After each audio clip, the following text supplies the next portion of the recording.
sudah pernah menjelaskan tentang nama yang pernah saya terima, ya. Jadi saya sedikit kesaksian sebelum kita masuk ke nasihat-nasihat terakhir, ya. Nah, nasihat-nasihat terakhir ini nanti inilah yang akan diberikan bagi kita sebagai persiapan kita menyongsong kedatangan Tuhan. Tetapi tentang nama penting juga ini kayaknya untuk kita bahas, ya. Oke. Nah, saya sendiri memiliki kesaksian tentang nama. Dan kesaksian bagaimana Tuhan menuntun saya dari hal-hal terkecil. Jadi itu ada fase, itu bertahap, ya. Tidak langsung semua Tuhan berikan gitu, ya.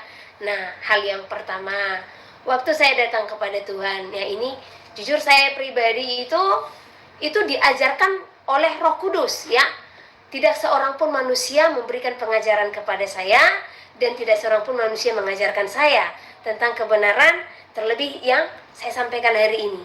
Jadi apa yang saya sampaikan itu adalah berasal daripada Roh Kudus, dan apa yang saya terima berasal daripada Roh Kudus, dan saya akan pegang teguh karena semuanya itu sesuai dengan firman Tuhan, ya. Jadi ini perkara nama kita tidak boleh berdebat atau kita tidak boleh terpisah karena nama, ya. Sekali lagi saya sampaikan, jangan kita terpisah karena nama, tetapi kita harus berpengertian, ya. Nah, jadi simpel-simpel aja. Jadi waktu pertama kali datang kepada Tuhan itu waktu saya baca Alkitab, ya, tahun 2016. Nah, hari itu kan memang Roh Kudus langsung menuntun, ya. Bisa saudara buka di video-video berikutnya bagaimana Tuhan menuntun saya dari awal, ya. Dimana pertama tangan saya menulis gitu. Gimana seorang yang menulis tidak diperintah oleh otak gitu. Jadi Roh Kudus itu menggerakkan tangan. Jadi komunikasi itu melalui tulisan. Nah, kemudian berkembang, suara itu ada di dalam hati ini, dan itu sangat besar, dan kadang juga mulut ini yang dipakai sebagai sarana komunikasi, ya. Nah, tapi itu kita harus ingat karunia itu berbeda-beda. Kita tidak bisa memaksakan karunia kita harus sama dengan yang lain. Tetapi Roh Kudus adalah roh yang sama mengerjakannya, ya. Oke, puji nama Tuhan. Jadi pertama sekali Tuhan bilang sama saya, anakku, panggil aku dengan Yahweh, gitu, ya. Nah, saya tidak mengerti apa sih Yahweh, gitu, ya. Karena saya tidak pernah dengar dari manapun. Yang saya tahu, ya, saya baca Alkitab, karena Alkitab yang saya pegang, ya, LAI, ya. Mohon maaf, mau bersin. Nah, jadi waktu saya baca kata Allah, Tuhan ingatkan saya, anakku, panggil saya dengan Yahweh. Saya bilang, Tuhan, apa itu Yahweh? Itu saya tidak paham, ya. Cuman saya pernah dengar lagu, kata orang itu lagu rohani. Liriknya saya suka, tapi lagu bahasa Inggris. Yahweh, Yahweh, Yahweh. Nah, hanya sekilas saja saya mendengar lagu itu, ya. Tapi saya tidak tahu karena saya kurang fasih bahasa Inggris, ya. Yang saya tahu itu katanya lagu rohani. Terus saya katakan, oh Tuhan, apa yang itu, ya, yang ada di lagu itu? Apa itu bahasa Inggrisnya? Nah, dengan polosnya kita masih menyampaikan demikian, ya. Apa itu bahasa Inggrisnya Allah, gitu, ya. Nah, tetapi Tuhan katakan, anakku, itulah namaku. Nah, itu dulu fase yang pertama, ya. Nah, ternyata kata Yahweh itu ada tertulis, ya.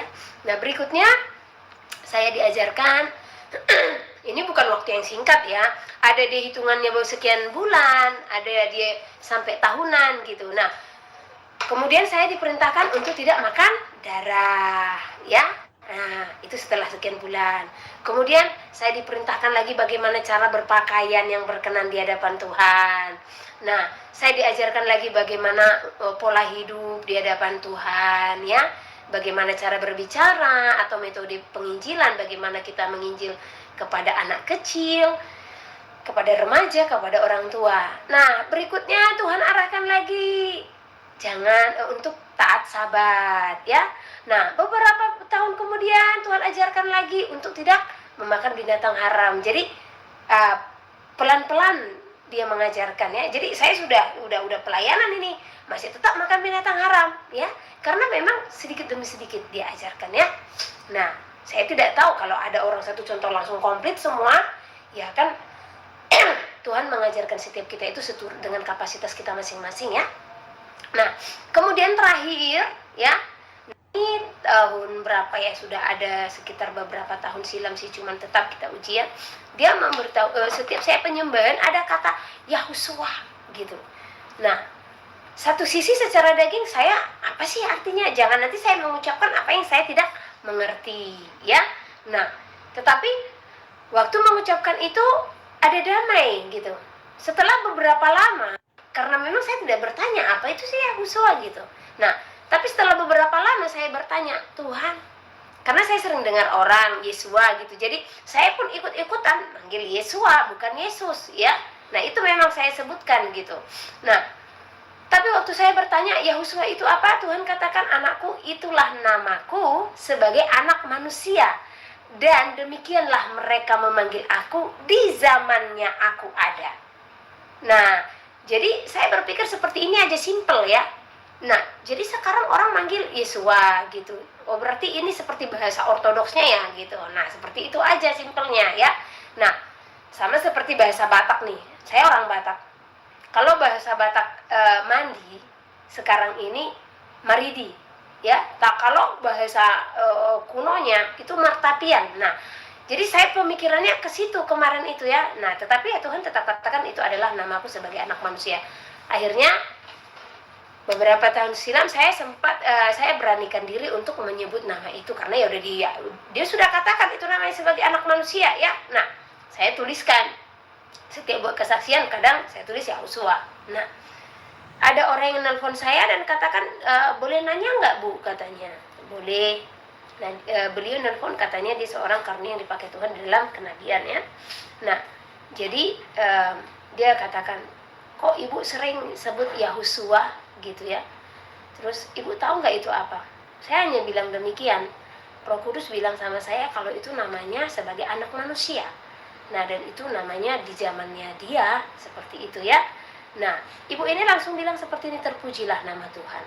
Nama itu sudah lama dan tidak apa namanya, seperti tidak dipublikasikan lah seperti itu. Tapi memang benar, itu adalah namanya dalam bahasa Aram Ibrani. Nah, seperti itu ya. Jadi makanya kami heran kok Ibu bisa tahu dan dapat nama itu.